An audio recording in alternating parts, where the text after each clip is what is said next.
The end of 2018 was a really convicting time for me. I knew that something in my ministry had to change. I knew that my focus had to change. My intentionality had to get better. And there was a word that just kept nagging me. It was the word discipleship. I knew that my ministry had to center on that, but I was a little bit afraid to do that because I had gotten pretty good at programmatic church ministry, and I knew moving to discipleship focus was going to have to change a lot of the things that I was doing and the way I was going to do it. But I knew something had to give, and maybe you're there too. You know that something's not right, something's not sitting right, the way we're doing things doesn't seem to be producing the kind of fruit that we might be expecting, and so something's got to change. And a lot of you are focused in on discipleship, just like I have been in the last 9 months or so. Some of you for decades, but some of you are just now coming online, very much like me. And I would love to walk through this together with you, especially if you're on the front end of this like I am, trying to learn the ropes, trying to learn how to do this and what it looks like to really be a disciple maker. Didn't really know how this was going to go, but I was determined to learn. I began praying about this, asking God, please just show me the way, show me what to do, send people to me, and help me understand how to make disciples in an effective way. Please equip me, show me the ropes. And God began answering those prayers. He began answering them prayer after prayer, showing me more and more of what it was going to take to be a disciple maker. I am not an expert in this. Continuing to learn. I want to share as we go some insights that are occurring to me along the way, because I feel like in about 10 years, 5, 10, 20 years looking back, I'm never going to be in this position again of being on the front end of this, learning these things fresh. And this is probably exactly where some of you are. You're wondering these same things. How do I launch in? How do I start? How do I make disciples? And so where I started was not the correct place. I started with one-on-one discipling. That was the thing that I knew. That was the thing seems like people do. You go find someone and you ask them if they would like for you to disciple you. I began talking about this in church, and several people came up to me and said, hey, can you disciple me in one-on-one? I began taking people on and discipling, walking them closer to Jesus, teaching them how to study the Bible, talking about family issues, etc. And the closest I ever got to actually being discipled as a Christian wasn't even really as a Christian. It was just the closest I've ever been to being discipled was when I was in a doctoral program at the University of Florida. My mentor professor was discipling me. She would never have called it that, but that's exactly what she was doing, because she was trying to make me into a little version of herself. It wasn't Jesus, it was a professor, but the same principles apply, training me to be like her. Now, as a Christian, we're trying to become like Jesus, and we're going to need training and coaching for us to be able to get there and do that effectively and do it in a way that's reproducible, so that the effect of what we're doing is not just making disciples but making disciple makers. I'm going to talk about where I've gotten some of these resources and give credit where it's due kind of as we go along, and point you to some excellent resources along the way. So I began praying and asking God for this, and maybe this is where you're starting. You don't know what to do. Something's got to give. Something's got to shift. Start with prayer. Just begin asking God to show you the ropes, to show you the way, to take you and lead you to people who know the answers to the questions that you're asking, of how to start, where to begin, what does it look like, what's the process, and how do you do it in a way that carries on just beyond yourself, just beyond a 1 generation or 2 generation thing. So I started doing all that I knew to do, one-on-one peer discipling relationships, but that didn't really seem to quite do it either. So God began sending people my way, to people to instruct me, people to coach me, people to disciple me in the ways of Jesus' disciple-making methods. I had read years ago, a friend of mine, David Combs, had been in International Churches of Christ. He had given me a little book called The Master Plan of Evangelism by Robert Coleman. Excellent little book. I had read it, I bought in, but only intellectually. Did not buy in practice. I bought into this idea that Jesus' way of making disciples is the best way of making disciples, but I never really tried it. It was an ideal and aspiration, but not something that I ever seriously engaged myself in. But I had that little nugget, that little kernel kind of embedded in my psyche and my soul, that there was something to this Jesus discipling method that we needed to latch on to. Jesus never made disciples one-on-one. Thank you, Bobby Harrington, for pointing that out to me. Jesus never made disciples one-on-one. He was always with 2 people, 3 people, 12 people, etc. He was not a one-on-one disciple maker. So what makes us think that's always going to be our go-to approach? We need a couple more people in that group and that dynamic to really make those things work. I still have much to learn. I'm still learning a lot about this. One of the people in the groups that God's put in my life to answer some of these questions is Renew.org, and Bobby Harrington, who runs Renew.org and discipleship.org, to resource me as a direct answer to prayers that I have been praying for some time for God to show me how to do this. They are a huge answer. Bobby's a huge answer to prayer for me, and maybe he is for you too. Maybe renew.org, discipleship.org would be an answer to prayer to you, to resource you and show you the ropes of how to go about not just making disciples, but how to go about making disciple makers. That's a key distinction that Renew makes, that Bobby makes relentlessly, and they're right on track. This is exactly how things need to be. And so since you're watching this, maybe that's where you find yourself, as someone who has questions but is just looking for the answers. And so let's walk through a bit of some of the just the simple things that I've kind of learned along the way, and maybe that will help you too to kind of get some first steps going. So number 2 is this: don't let a lack of knowledge keep you from starting. You got to start. You do need best practices. There's a lot of roadblocks and bumps you can avoid, but you do need to get started in on this. And I'm going to give you some things that are going to help you get started into this journey of making disciples, people who follow Jesus, making disciple makers. So again, pray that God will show you the way, and then launch in on this. And it's going to come through prayer. It's going to come through fasting. It's going to come through study. It's going to come through networking and talking with people, because there are a lot of people out there who have the answers to the questions that you're asking. You just need to go find them, and God will send them to you and send you to them. But it's going to take your feet having to walk in order to make those connections. You're not just going to sit back and God just going to shower that on you. You're going to need to ask God to show this to you, and then begin taking steps in order to engage people in this extremely meaningful conversation. And so first, don't disciple one-on-one. Jesus never did it. We shouldn't do it either.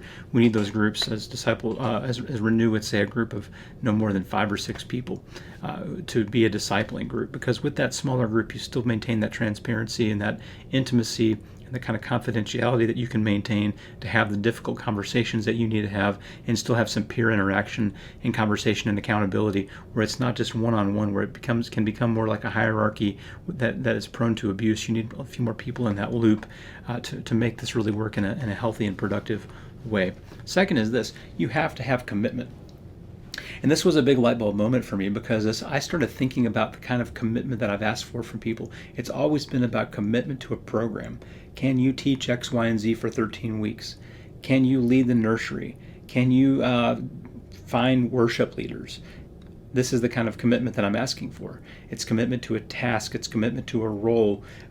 When it comes to disciple making, and making disciple makers, it's going to come down to commitment to relationships. The relationship that we have with God, and our relationships with other Christians, in peer disciple making relationships. That is a big difference in the kind of commitment that we're asking for. This is not programmatic. And I'm seeing more and more churches of Christ, hiring discipleship ministers. That's a wonderful move. We're recognizing a need, but what I'm afraid is going to happen in these situations is they're going to bring on one more staff member to act like staff members have always acted, which is to run things in a programmatic fashion.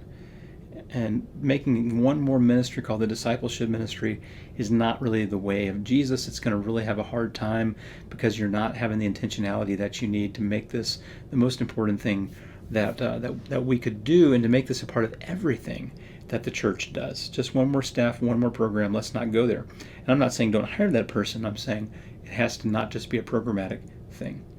And so you're going to have to map out that covenant, or that commitment, possibly through a covenant agreement. There's many examples of this out there. Discipleship.org and Renew has one that's in their quick start guide, starting a transformation group quick start guide. It's an excellent little guide. I think it's free online for download. I'll throw a link in the description. There's a covenant agreement in here. I've had to make some adjustments to it, because it didn't really quite perfectly suit the needs of the people who I'm discipling. And we had a discussion over that, and are going to make some adjustments and edits to that and make it our own. And so find one that works for you, but you're going to need commitment of people to make hard decisions. And as I've met with my discipling group, we had a really great conversation about, if we really water this down, and we're making exceptions of how often to meet and all this on the very first iteration, the very first group, the very first go around, then as we pass that on and continue that on, it's only going to get more and more watered down. We're going to have to take it very seriously on the front end to make it very, very serious on the back end. And so covenant agreement can be a very powerful thing to keep your group on track, and to keep those commitments accountable to each other, because we're signing on the dotted line that we're going to do this in a way that's intentional. And so map out that commitment. Here's the next one. This has to be simple. This is where I have failed miserably. I am a master at taking simple things and making them complicated, and sometimes I'm decent at taking complicated things and making them simple. It's always easier to make things more complicated.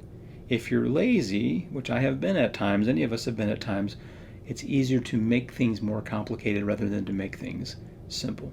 Think about it like this. If all you want to do is make one more generation of disciples, you can make it complicated and teach all this extremely complicated, deep theological stuff, which there is a place for that. But if you want something that's reproducible, you're going to have to keep it simple. If you keep it simple, it's going to be repeatable. Very, very important point, and I'm not sure exactly where this point came from. I'm thinking it was probably a conversation with Bobby Harrington, that keeping things simple makes things repeatable. That there are movements, disciple-making movements in the world based on very simple principles that are growing exponentially. And if they had been made complicated, they would not have grown exponentially, because you can't take a complicated approach and hand it off to someone and say, replicate this. It's just not going to have the traction that something simple is going to have. So if your discipling process is extremely complicated, do not expect for it to go more than one generation, because it's going to struggle the more complicated it is. It has to be simple for it to be reproducible, replicatable. And so there's a lot of different curriculum out there. You're going to have to pick some curriculum. Renew has Trust and Follow Jesus, which is just an 8-week guide. It's just a great study that gets into the Lordship of Jesus and making a commitment and baptism and God and God's holiness and God is love, and just some really great lessons on that. But you need to find a curriculum that you're going to stick with. Discovery Bible Study is something that a lot of people use. It's just a very simple couple-step way of working through scriptures. Again, simple. This has to be simple. Discovery Bible Study, extremely simple. This is why people use Discovery Bible Study and disciple-making movements around the world, because it's repeatable. You can replicate it. People can take it and carry it on and know exactly how to do it. And so I'm going to put a link to that also in the description of the video. People need a path. They need a very specific path to follow. This is why Church of the Highlands has done so well, because you walk in their door and they're going to greet you, embrace you, love on you, and they're going to take you and show you the path.